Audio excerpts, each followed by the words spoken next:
Let's Go Fly a Coot is an okay episode of The Simpsons. I didn't completely love it, but I didn't mind it. This is the 20th episode of the 26th season of The Simpsons, directed by Clements.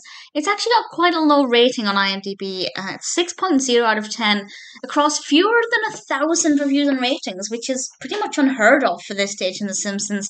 So it doesn't seem to be the most popular, but I didn't mind it.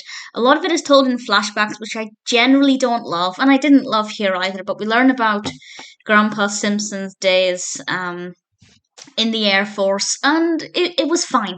I don't have too many thoughts on it. I don't care for flashback stories that much, so I could take it or leave it. But what we had was okay. I wasn't completely bored, but I wasn't, delighted either.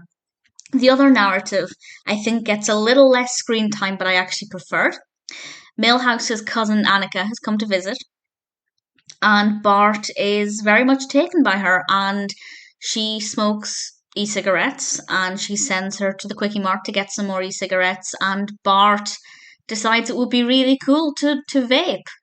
And I thought, okay, The Simpsons is definitely in the 21st century now. I often forget how quickly we passed into the 21st century with The Simpsons. I still feel like I'm in the 90s.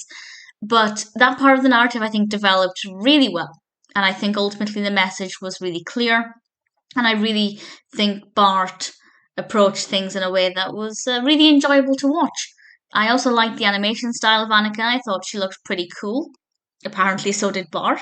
So, not too bad. Again, I quite enjoyed that. I wish it had a little bit more focus, a little bit more screen time.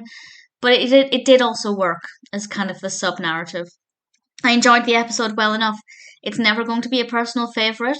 I don't know if I'd choose to watch it. If I sat down and thought, let's watch an episode I've seen before, I don't think this would be one that I'd pick. But if I'm watching season 26 again, I definitely wouldn't skip it. It's not bad, it's not the best. I think the flashback scenes were slightly better than I'd anticipated, but maybe only marginally. Not amazing, but definitely not a bad episode.